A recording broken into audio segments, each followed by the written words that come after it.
Assalamualaikum warahmatullahi wabarakatuh. Salam sejahtera kepada semua. Alhamdulillahirabbil alamin. Wassalatu wassalamu ala asyrafil anbiya'i wal mursalin wa ala alihi wa sahbihi ajma'in.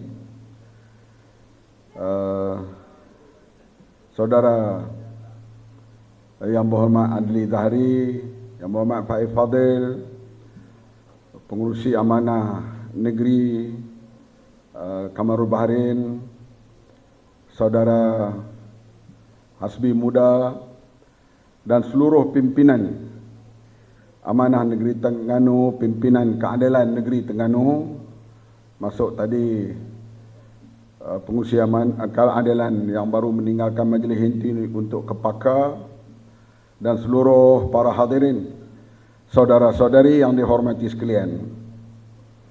Saya diberitahu oleh penganjur supaya berhenti 11.30. Oleh itu saya berceramah dalam masa kecederaan.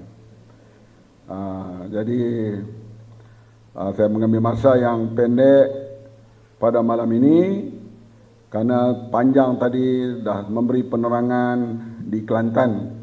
Di siang tadi majlis makan laksa yang dihadiri juga oleh ramai orang. Di siang hari lebih pada 150 orang, dan view yang melihat secara live ribuan orang pada program siang tadi.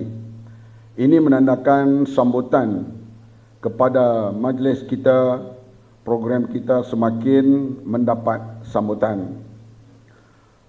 Hadirin hadirat sekalian, kita 2 tahun terpaksa berkurung MCO.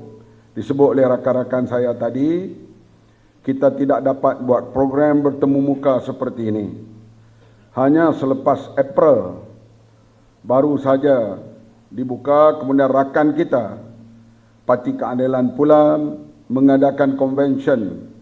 Sehingga selesai convention mereka, maka kita dapat bergeraklah sekarang ini serentak 3 parti sekali, iaitu Amanah Keadilan DAP. Di mana-mana kita buat program bersekali, dan kita akan mempergiatkan program ini. Sebab itu tak boleh kira dah sekarang ini sama ada hari Jumaat ke, Sabtu ke, Ahad ke. Semua hari dikira hari kita bekerja sehingga pilihan raya akan datang, kerana kita nak cover 2 tahun yang kita terpaksa berkurung.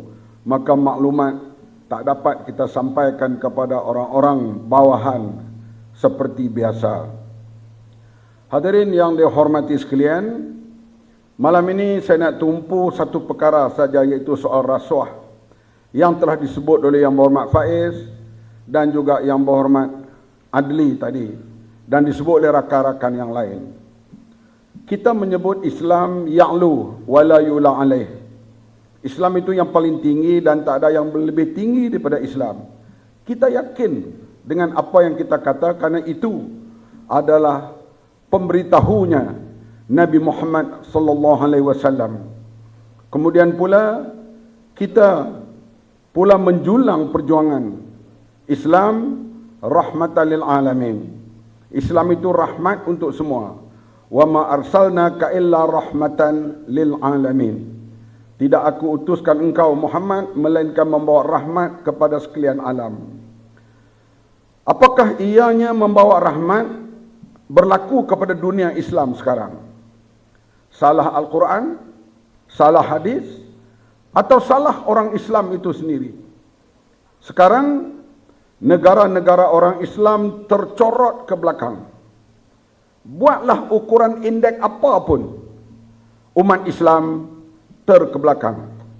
Indeks rasuah, indeks hak asasi, indeks kebahagiaan, semua negara Islam terkebelakang. Sebab itulah kita ingat kata-kata almarhum Rashid Rida daripada Mesir ketika dia melawat Eropah 70 tahun dulu. Beliau mengatakan, aku pergi ke negara Eropah, aku melihat Islam ada di sana. Aku balik ke negeriku, Aku melihat orang Islam, tetapi Islamnya tidak ada. Ini yang berlaku di dunia Islam, yang menyebabkan umat Islam mundur. Bahkan kebelakangan ini, seolah-olah umat Islam semakin tewas. Baru-baru ini minggu lepas saya hadir program pembebasan Palestin yang dibuat di Iraq, di kota Karbala. Kenapa dibuat di Iraq? Kenapa selalu dibuat di Iran? Kenapa selalu dibuat di Lebanon? Karena negara Arab lain tak boleh buat sidang Palestin. Hamas, Hizbullah, kumpulan jihad Islam di senarai hitam tak boleh masuk ke negara-negara Arab. Karena beberapa negara Arab Teluk, mereka menjadikan penaung utama mereka ialah Amerika. Kiblat mereka kiblatain, Washington dan London. Dan tak boleh buat sidang-sidang antarabangsa hal Palestin di setengah-setengah negara Arab. Ini keadaan umat Islam sekarang. Dan sekarang sedang berlaku satu pergolakan besar, yaitu dikatakan orang-orang Yahudi ortodok, orang-orang Yahudi yang radikal akan masuk dan menguasai Masjid Al-Aqsa tidak lama lagi. Kenapa mereka berani berbuat demikian? Karena mereka lihat negara-negara Arab satu demi satu mengiktiraf negara haram Israel. Satu demi satu membuat hubungan dagang dengan Israel. Dan umat Islam berada di tahap yang begitu terkebelakang. Tapi kita jangan bimbang, karena berlaku juga kebangkitan-kebangkitan di pihak lain. Dan kita lihat sekarang ini, negara Israel itu tidak boleh bertahan lama, karena penaung utama mereka yaitu Eropah semakin lemah. Kerana dunia sedang berubah, dipanggil shifting of power pada barat ke timur. China, Iran, Rusia yang membuat gabungan. Kemudian kesatuan BRICS, Brazil, India dan beberapa negara lain yang bersatu dengan kumpulan ini akan menyebabkan terpukul ekonomi negara-negara Eropah pada masa hadapan. Oleh itu bila Eropah lemah, khasnya Britain, Perancis, Amerika dan sebagainya, akan lemahlah Israel. Karena kekuatan Israel bergantung kepada mereka yang selama ini memelihara dan membantu mempertahankan Israel. Cuma negara-negara Arab terlambat di sudut nak mempertahankan Israel, karena kita lihat sekarang ini pola dunia sedang berubah ke arah timur. Kembali saya nak sebut tadi hal rasuah. Saya nak bandingkan tiga kaum utama di Malaysia ini, sikap mereka terhadap rasuah. Orang-orang Cina, orang Tionghoa, kebanyakan mereka dulu menyokong MCA. DAP menang beberapa tempat di bandar-bandar seperti Seremban dengan Chan Manhinnya, Kota Melaka, itu tempat mereka boleh menang. Johor, payah mereka nak menang. Bandar Kuala Lumpur, iaitu Bukit Bintang, beberapa kursi di Pulau Pinang, itulah tempat mereka boleh menang. Beberapa tempat DAP. Selain itu, MCA. Berlaku skandal rasuah yang hebat dalam MCA, terutama dalam Koperasi Bersatu. Menjelang tahun 86, pimpinan MCA waktu itu Tan Kun Suan, dia ditangkap dan didakwa di mahkamah. Marahnya orang Cina terhadap rasuah dan penyelewengan dilakukan oleh pemimpin MCA. Pilihan raya tahun 86 itulah DAP menang paling besar, 24 kursi parlimen. Pulau Pinang hampir mereka tawan. Hanya kurang 2 kursi lagi untuk mereka menguasai Pulau Pinang. Di Negeri Sembilan, seorang driver lori Cina, tak pandai cakap Mandarin, cakap Cina kampung bolehlah. Tak pandai bahasa Inggeris, tak pandai bahasa Melayu. Driver lori balak. Hantar calon wakili DAP, lawan MCA. Hari parakan ribuan orang membawa calon MCA. DAP hanya pergi sebuah kereta tempat daftar mengundi. Bila datang putusan pilihan raya, DAP itu menang. Dia tak berkempen langsung, dia pun tak boleh bercakap. Dia boleh hanya lu gua saja, tapi dia menang. Kenapa? Orang Cina protes karena MCA terlibat dalam rasuah. Orang India pula, mereka juga bukan berpendidikan tinggi di estate, ada duduk di rumah-rumah setinggan di tepi jalan kereta api. Sedikit saja yang kaya raya. MIC terlibat dalam skandal rasuah Mica Holding. Pemimpin MIC terlibat didedahkan dalam parlimen dan di luar parlimen. Orang India marah karena wang negara bantu sepatutnya untuk menolong orang-orang miskin India, tetapi diperkayakan pemimpin MIC. Datang pilihan raya 2008, semua calon MIC kalah. Sekarang tinggal satu saja, yaitu di Tapah. Semua calon MIC kalah karena orang India menolak mereka, terutama isu rasuah dan penyelewengan. Kita lihat pula orang Melayu, dedah sekali rasuah, dedah, masih panggil bosku. Bahkan ada ungkapan pula mengatakan, orang Melayu, orang Islam, mereka ini kalau melakukan segala bentuk dosa, mereka ada pintu taubat. Kita perlu sokong mereka, karena orang bukan Islam, dia baik macam mana pun, dia tak ada pintu taubat. Kita lihat, kenapa orang Islam tidak sensitif hal rasuah ini. Kita selalu sebut, kita yang membaca ayat Ar-Rashi wal Murtashi finnar. Tetapi ayat ini tidak dibaca oleh menteri-menteri Singapura.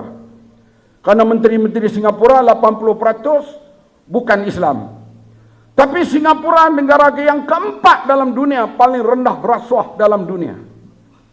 Dan negara yang paling rendah rasuah dalam dunia tak baca pun ayat Ar-Rashi wal Murtashi finnar, yaitu New Zealand. Kenapa khazanah Islam ini diambil dan dilaksanakan oleh orang lain? Sebaliknya, kita melihat bila rasuah terbesar berlaku dalam dunia, skandal 1MDB. Bila pemimpin PAS pergi jumpa Arukanda, Arukanda menerangkan hal 1MDB. Kata Tuan Ibrahim Tuan Man, kami berpuas hati terhadap penerangan itu. Sedangkan 1MDB skandal rasuah yang terbesar dalam dunia. Kalau kita tak tahu, tanya pada orang yang tahu. Saya tak erti dalam hal law, undang-undang. Saya tanya Faiz Fadil. Saya tanya Hanifah Maidin. Saya tak pandai dalam hal akaun. Saya tanya Tony Pua. Saya tanya Rafidi Ramli. Saya tanya Lim Guan Eng. Ini orang yang reti dalam hal akaun dan sebagainya. 1MDB memang payah nak faham. Kita tanyalah orang yang reti. Tapi bila dah tanya, dia tak bawa orang yang reti, akhirnya dia berpuas hati. Sekarang, skandal 1MDB begitu besar, rakyat kena bayar hutang. Anak cucu kita, anak cucu Raja Bahrain, anak cucu Adli, anak dan cucu Faiz Fadil nanti kena bayar hutang 1MDB. Lebih 50 bilion. Satu tahun interest 1.7 bilion. Kita kena bayar di atas skandal rasuah yang dibuat di zaman pimpinan Najib. Tapi kita lihat parti Islam tak bersuara hal ini. Hal perkara yang besar yang membawa negara boleh, kalau tak dikawal, boleh menjadi seperti Sri Lanka. Inilah yang akibat besar, hadirin sekalian. Bila rasuah dipejam mata, akhirnya kita lihat di dunia Islam, na'udzubillah, tidak akan jadilah seperti di negara-negara umat Islam yang lain, di mana umat Islam sekarang bukan hanya ekspor minyak, ekspor utama mereka, tapi ekspor utama di negara orang Islam ialah pelarian sekarang ini. Bila kita nak insaf perkara ini, memang Pakatan Harapan dulu bila memerintah menteri-menterinya tak berpengalaman. 2 orang saja berpengalaman, Tun Mahathir dan Mahyudi Yassin. 2 orang lagi biasa jadi ketua menteri dan menteri besar, Lim Guan Eng dan Azmin Ali. Yang lain semua tak pengalaman. Kita akui, kita masuk hari pertama ke pejabat kementerian masing-masing, kita terpinga-pinga. Sentiasa berbincang dengan pegawai-pegawai kerajaan. Maka saya berbincang dengan Panglima Angkatan Tentera, laut, darat dan udara. Macam mana nak buat, macam mana nak memulihkan keadaan dan sebagainya, kita bincang. Dan kita dapati, setahun setengah kita memerintah, Transparency International mengatakan indeks rasuah daripada tempat 61 kita jadi nombor 51. Kita potong 10 negara. Ini kejayaan kita yang tak dapat dinafikan oleh lebay-lebay PAS. Bila PAS ambil alih bersama dengan Tasri Mayudi Yassin, ambil alih kuasa, indeks rasuah naik sebelah mata. Apa jadi ini? Mana ayat yang kamu baca, Ar-Rashi wal Murtashi finnar? Bahkan sekarang ini, apa yang mereka cakap dulu semuanya bohong dan lara. Kita yang terperangkap. Saya sendiri sekarang, kalau orang saya tahu UMNO sembelihan lembu atau kerbau ke kambing, saya makan masih melugai. Kenapa? Saya dilatih zaman PAS dulu tak boleh makan sembelihan UMNO. Sampai sekarang ini korban ni, kalau bagi tahu UMNO sembelih, saya masih melugai. Karena kita didoktrin begitu. Sekarang kita lihat apa mereka kata. Ucapan orang nomor satunya dalam pilihan raya. Dari sini pergi ke Dumai, singgah sebentar di ibu kota. Keluarlah mengundi beramai-ramai. MCA kawan kita. Bukan UMNO lagi, MCA. Jadi saya tak boleh fikir ni. Selama ni kamu dah bohong kami. Sampai tergeliat leher kita. Lintas 5 biji masjid nak cari masjid tu imam PAS. Tinggal masjid-masjid tu imam UMNO. Mereka ajar kita. Kemudian pula dalam parlimen sebut ini perkataan pemerintah tak peduli masalah pakaian menutup aurat, terutama sekali para mugari. Sekarang saya pun datang daripada Kota Baru ke Kuala Terengganu, saya naik kereta. Saya tak naik kapal terbang. Karena saya boring. Semua para mugari dah tutup aurat sekarang. Sejak daripada Zailah menjadi timbalan menteri hal wanita sekarang ini. Dulu buat demonstrasi supaya judi ditutup. Demonstrasi depan tempat jual 6 ekor di Kedah. Karena Pakatan Harapan pemerintah ni judi terus berkembang. Tapi bila PAS naik memerintah, judi yang kita turun pada 8 kali, dia naikkan semula ke 22 kali. Ada tak PAS arahkan ahli-ahlinya buat demonstrasi sekarang ini? Ada atau tidak? Yang penting, kita kena jaga yang mana lebih darurat. Akhufun dararain. Sama ada bersama UMNO, PN, ataupun bersama Pakatan Harapan. Pakatan Harapan ini tak ada akidah. Iman mereka boleh dipertikaikan. Mereka pula nak ukur iman orang. Hadirin, perkara ini yang dimainkan perkataan yang dipanggil sentimen. Sentimen inilah yang cukup berbahaya. Sekarang sentimennya tak boleh ini PH kerana ada DAP. Tapi Presiden PAS dia kata apa pun janganlah ambil sangat di hati kerana dia akan berubah minggu depan. Minggu depan kita tak tahu dia nak kata lain pula. Dulu kita tahu dia bermusuh sangat dengan UMNO. Lepas tu berbaik dengan UMNO, bermusuh dengan kita. Masa bersama dengan kita, musuh MCA. MCA menentang hudud. DAP tidak menentang darurat di Kelantan. Dia sokong DAP. Masa ucapan di Teluk Intan, membela, mengkempen untuk calon DAP, dia kata DAP sahabat kita.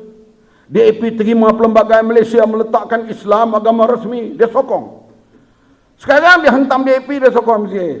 Lepas pilihan raya ni, dia akan kata pula, PA sahabat kita. Memang mereka yang memimpin PA itu terutama amanah rakan-rakan kita. Dia akan berubah gitu pula. Sebab orang ni dia berubah barangkali setiap seminggu ada pandangan-pandangan lain. Tapi yang penting bagi kita, kita kena terus istiqamah.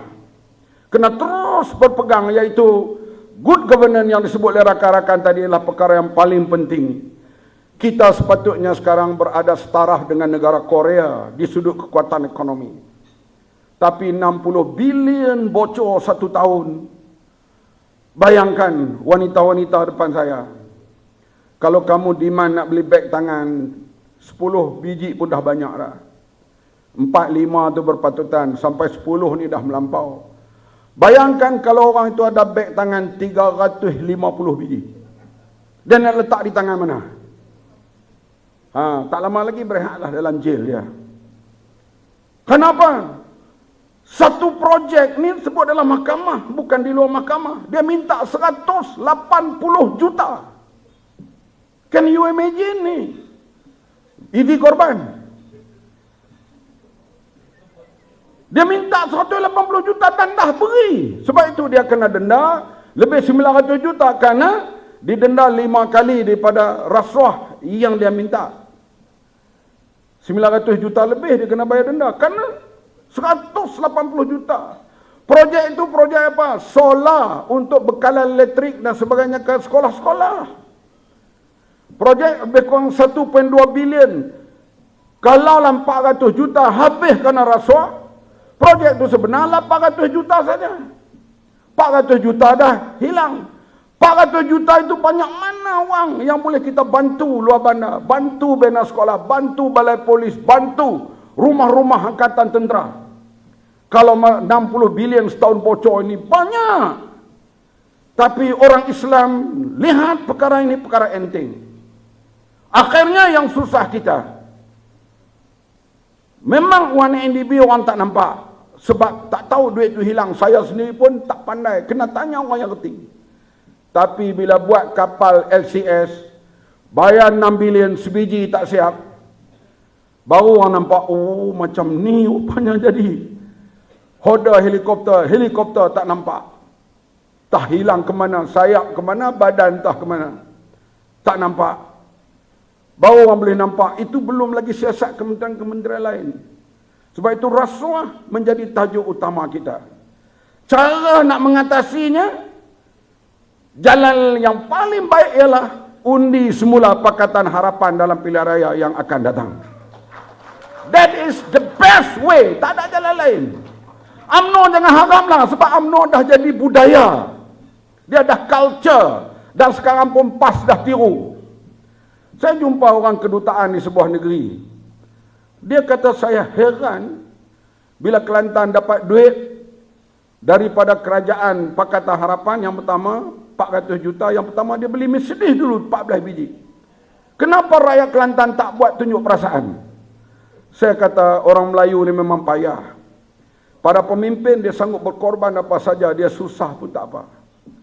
Saya selalu bawa cerita Hang Tuah yang jauh pergi mengembara. Ni orang Melaka ni selalunya itulah mereka cerdik lah. Dulu bodoh macam tu lah.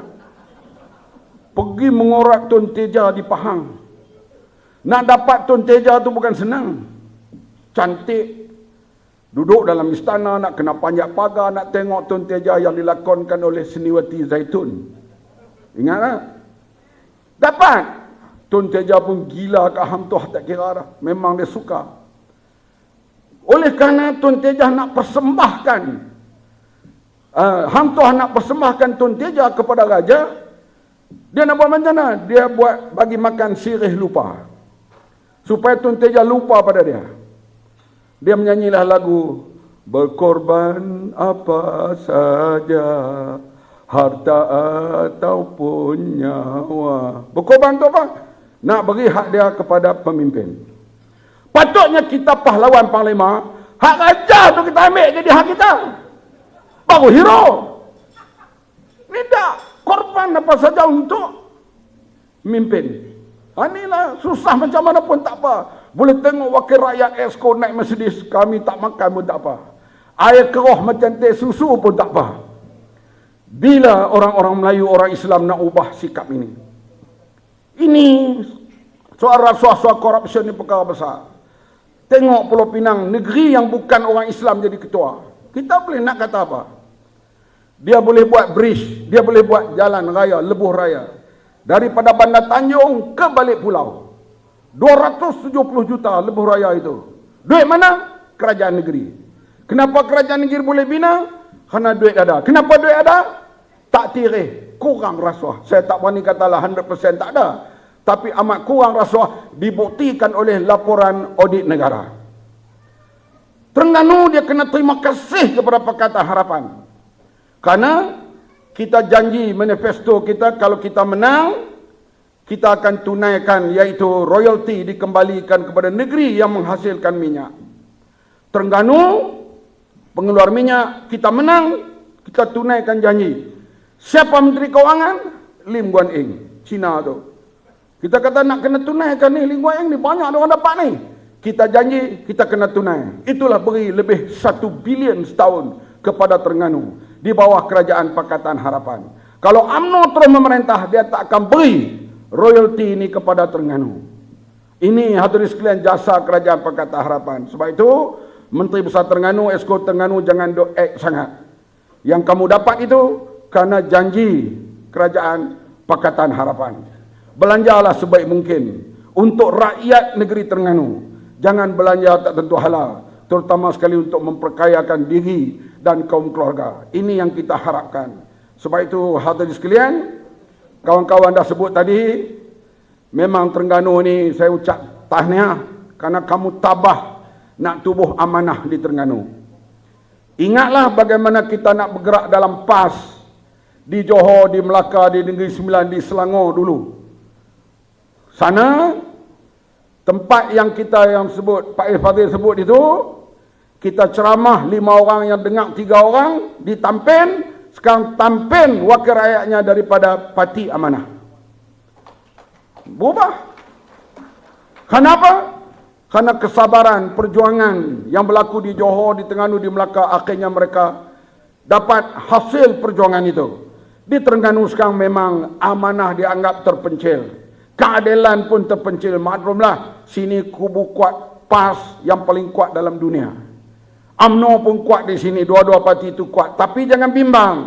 Pemikiran manusia ini berubah, dia fikir dan dia tengok, terutama kejayaan negeri-negeri di bawah Pakatan Harapan, rakyat di sini juga akan berubah. Artinya, Terengganu pada masa hadapan insya-Allah akan bawa sinar yang gemilang. Bila Terengganu naik, Kelantan naik, pantai barat kita pertahankan, maka waktu itu PAS dan UMNO dan juga bersatu di bawah pimpinan Mahyudin Yassin akan ghaibul ghuyub insya-Allah. Inilah yang kita harapkan dan sekali lagi saya ucapkan terima kasih kepada semua dan insya-Allah amanah dan Pakatan Harapan Terengganu akan terus maju. Insya-Allah kita akan mencapai kejayaan dalam pilihan raya yang terdekat yang akan berlaku di Terengganu dan di Malaysia ini. Wabillahi taufiq wal hidayah. Wassalamualaikum warahmatullahi wabarakatuh.